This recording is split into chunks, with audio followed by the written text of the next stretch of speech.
issue. And there's a sense of sort of powerlessness, not so much here on UCI campus where people seem very invested, but in much of the rest of the country. It's sort of like, let's talk about, for example, in 2004, when most Americans were against the war in Iraq, but there was this sense of sort of, we can't do anything, you know. Bush was reelected. There wasn't a sense of sort of, now we're all going to function as one voice and do what is clearly what most Americans want. There was not real organization. Obama brought in a real kind of organization. And whatever you think about the Democratic or Republican Party, which have been essentially the same, by the way, on this issue, we can at least admit that the Obama campaign was pretty masterful in its unification of people. And what we want to build is something similar to that. We're working actually with people from the Obama campaign on a campaign called Five for Palestine that talks about essentially doing what needs to be done, and that is to take all of the different people who are already supportive of this cause, and of course building more allies as we go, and actually asserting ourselves on Capitol Hill, not as a letter here or there, but actually as a concerted one voice that can no longer be ignored, not asking, but demanding, in the same way that, by the way, the Zionist lobby does very effectively. And the Zionist lobby, by the way, is not made up of some magicians who have, you know, where money grows on trees. They're a bunch of individuals who are very effective at fundraising and at dedicating themselves. They are just individuals. They are, I believe, no more numerous than we are.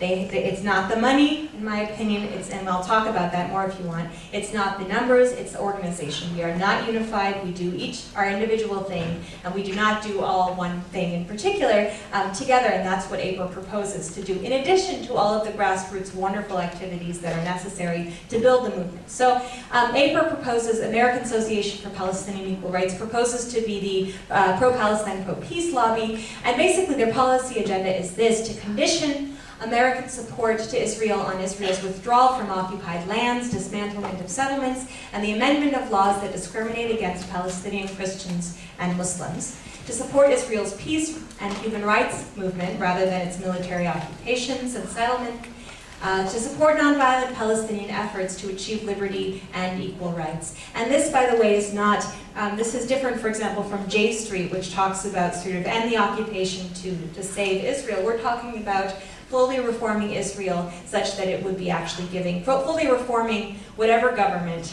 there ends up being there, to actually giving equal rights to everyone in the area.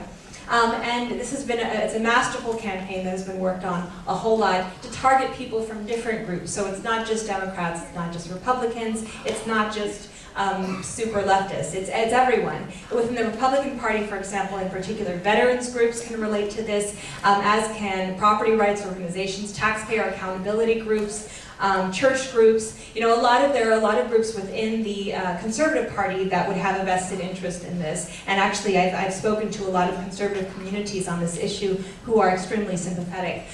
Within the Democratic Party, you have a lot of natural allies, such as the African American population, for whom the similarities with the civil rights movement hopefully are resonating. Latinos and Latinas, Native Americans, of course, clear natural allies there. Labor unions, women's groups, environmentalists, teachers' unions. So here we have basically what APER plans to do is to target each of these different constituencies with materials that are specifically devoted to tapping into what the things that they are already working on.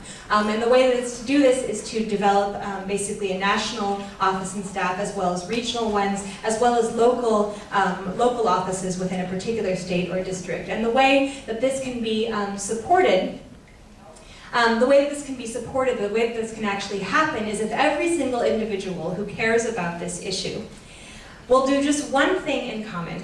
Just one thing that's pretty easy, doesn't cost much, but if we all do it together, it can have a huge amount of effect. If only a few people do it, it's totally meaningless. It works if everybody does it, but it can really work because we're there, we have a lot of people.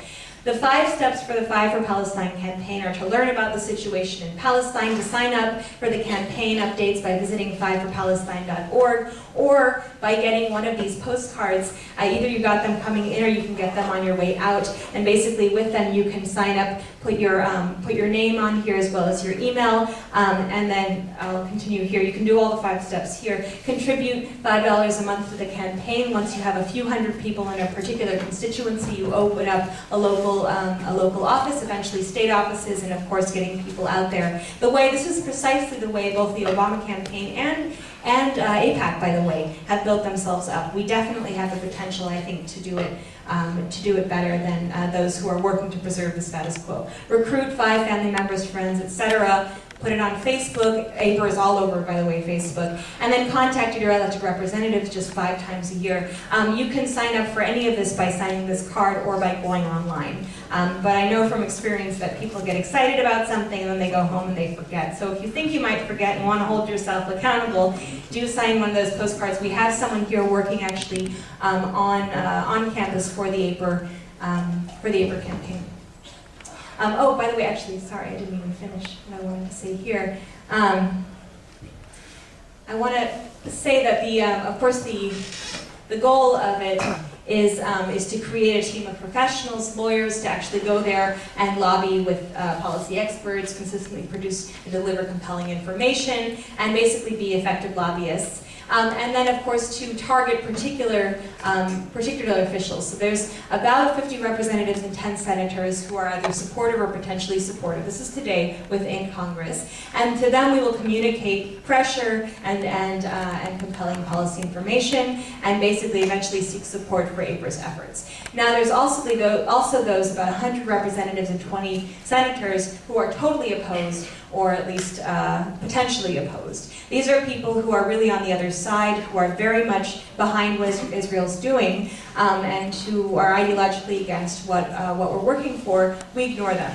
We don't need we don't need consensus within Congress, and we're not going to get it. There are a lot of Congress people out there who are not going to give in to this, and that's okay. They're not the majority. The vast majority of the representatives and senators are people who don't particularly have an ideological interest, but rather they support oftentimes because of pressure from groups like AIPAC. And these can be targeted as well with the same ways as supportive people. And eventually the idea, of course, being to earn 218 votes in the House of Representatives, 51 in the US Senate. And that's what we definitely plan to do. So to go back now to ways of getting involved, I want to talk about the other one the gentleman brought up, which I believe is the other wonderful campaign to get involved in. This is what the cards look like up there for 5 for Palestine. So we got 5 for Palestine, and then the gentleman up here talked about boycott, divestment, sanctions, which I cannot resist talking about because it's such an incredible campaign to hold Israel accountable for its violations of international law. It's in a non-violent, incredibly effective way, in the sense that if you read Israeli newspapers, whether or not resolutions pass, Israel is extremely nervous about this because it fundamentally targets them at I think, for one reason or another, a weak area. So actually, do you want to mention what UCI is doing better than me even saying it, just very briefly? So UCI is actually getting started with this. Here at UCI, the UC system invests, they invest their money together as like a huge corporation, I guess, and that money amounts to around $56 billion a year. And we really need to do something about this because a lot of that money goes to companies like Boeing, Raytheon, etc., that directly perpetuate the occupation, the settlements, the apartheid, whatever. Like they directly contribute to these things. What our goal here at UCI is to divest from companies that provide Israel with military assistance and military hardware. So that's pretty much, I guess, the analysis of it on a superficial level. I will hand out the paper. You guys can totally read it, and just please put your name and that's it. I think, and sign it, please. Thank you. Cool. So what we're passing around now, they're all the same, so you don't have to sign them twice, is basically a petition to start a divestment movement, I believe, here on the UCI campus. The idea being basically if we cannot stop the billions of dollars going to support what Israel's doing from our government, or until we stop that, we can at least stop profiting off of it on an individual level. Our tuition dollars, first and foremost here for the students in this room. So I encourage people, if they are interested, to sign that petition to get this going. It, of course, is already going. It's going all over the world, especially in Europe. Even here in the US recently was the first divestment of a US college from Israel, there are many products that can be targeted, notably Motorola, which isn't on here. So I encourage people to work on Motorola since that's what the Palestinian campaign has asked for. But this is really just to give us a sense